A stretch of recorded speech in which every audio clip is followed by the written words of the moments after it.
Sara, assalamu alaikum. I have a problem that I am too sad and depressed often because someone betrayed me badly. After 3 years, I am becoming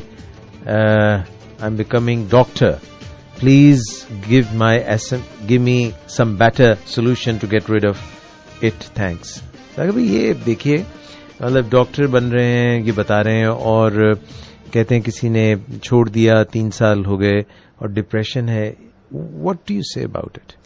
یہ بڑا گمبھیر سا مسئلہ ہوتا ہے جب آپ سمجھیں کہ کسی کے ساتھ آپ کا ایک لگاؤ یا محبت یا دوستی ہوتی ہے اور پھر کوئی کسی وجہ سے اس کی ترجیحات بدل جاتی ہیں اور وہ آپ کو چھوڑ جاتا ہے تو وہ اپنی وجہ سے آپ کو چھوڑ کے جاتا ہے, وہ آپ کی وجہ سے آپ کو چھوڑ کے نہیں جاتا.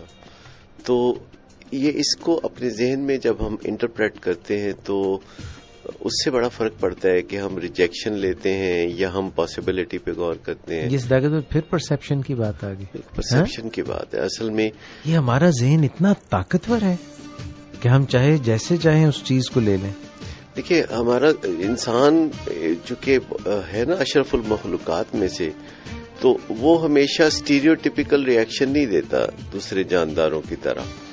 دوسرے جانداروں کے جو ریئیکشن ہیں وہ بہت ٹپیکل ہوتے ہیں, مور پریڈکٹیبل ہوتے ہیں, اور انسان کے جو ریئیکشنز ہیں وہ لیس پریڈکٹیبل ہوتے ہیں کیونکہ انسان جو ہے اپنے ذہن کو کئی طرح سے نئے سانچوں میں ڈھال سکتا ہے.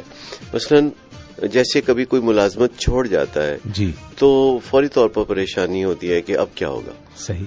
اور اگر آپ کا نظریہ یہ ہو کہ اچھا چلو جو ہونا تھا وہ تو ہو گیا, تو اب میں جو نیا ملازم رکھوں گا اس میں کوئی نہ کوئی خوبی پہلے ملازم سے زیادہ ہونی چاہیے.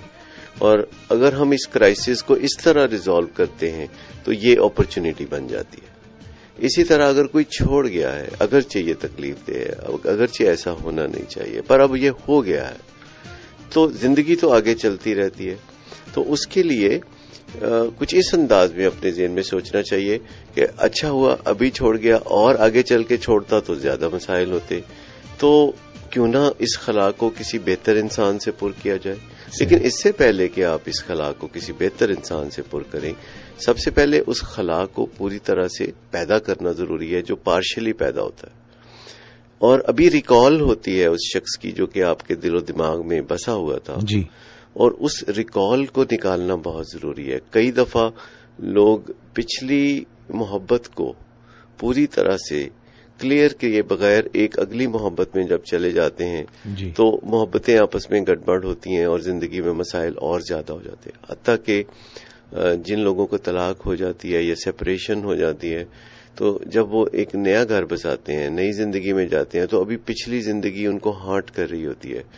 یہ جو ریکال ہے, جو جیسے ایڈورٹیزمنٹ بھی ساری کی ساری ریکال کی وجہ سے ہوتی ہے, آپ کے دل و دماغ میں کسی پروڈکٹ کو بسا دیا جاتا ہے اور پھر جب شیلف پہ وہ پروڈکٹ آپ کو نظر آتی ہے تو آپ اس کے علاوہ اور کچھ نہیں کر سکتے, کھچے چلے جاتے.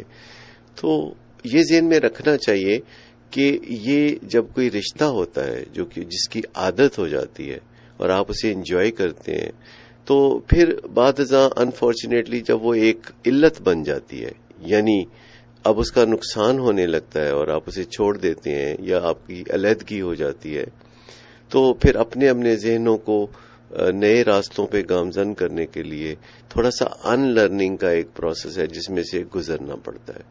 اور یہ پروسیس جو ہے تھوڑا بہت اگر کاؤنسلرز کی مدد سے ہو, سائیکالوجسٹ کی مدد سے ہو تو اچھا ہے. جس طرح لوگوں کی علتیں ہوتی ہیں, جیسے کھانے پینے کی علت بن جاتی ہے جب بہت زیادہ کھانے لگتے ہیں, یا جوا کھیلنے کی علت, یا کسی نشے کی علت, اسی طرح انسان کی بھی علت ہوتی ہے جب وہ چھوڑ کے تو چلا جاتا ہے لیکن آپ کے دل و دماغ میں بسا رہتا ہے. تو اب یہ محبت عادت نہیں رہی, یہ علت بن گئی ہے. اس کے اب فائدے نہیں ہیں, اس کے نقصانات ہیں, یہ تکلیف دہ ہے. تو اس تکلیف کا تدارک کرنے کے لیے ہمیشہ کچھ نہ کچھ کاؤنسلنگ کی ضرورت پڑتی ہے. اور ہمارے معاشرے میں ابھی کاؤنسلنگ کا اتنا رجحان ہے نہیں. مثال کے طور پر ابھی یہ رجحان تو پیدا ہو گیا ہے کہ لوگ سالانہ میڈیکل چیک اپ کے بارے میں فخر سے بات کرتے ہیں. 40-45 سال کی عمر کے سمجھدار لوگ عام طور پر دیکھا گیا ہے کہ اپنے سالانہ کچھ ٹیسٹ کروا لیتے ہیں, کوئی بلڈ شوگر, اور اس کے متعلق بڑے سینسٹیو ہوتے ہیں.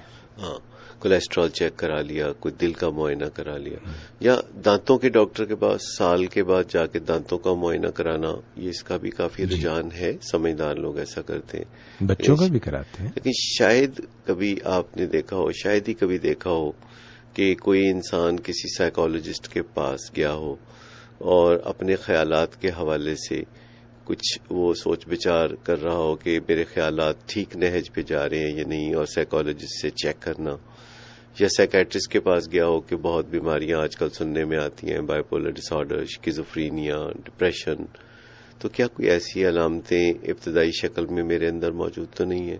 یا کسی نیورولوجسٹ کے پاس جانا، جو کہ ایکچولی ہمارا جو آرگن ہے سب سے قیمتی دماغ، اس کے بارے میں کسی نیورولوجسٹ سے بات کرنا کہ ذرا میرے نروس سسٹم کو آپ ذرا اچھی طرح دیکھ لیجئے. تو میں سمجھتا ہوں کہ آنے والے وقتوں میں تو یہ چیزیں بہت زیادہ ہوں گی، لیکن سائیکالوجسٹ کے پاس جانا، کاؤنسلر کے پاس جانا یا سائیکیٹرسٹ کے پاس جانا کوئی منفی تاثر پیدا نہیں ہوتا اس سے، یہ بڑی سمجھداری کا تاثر ہوتا ہے.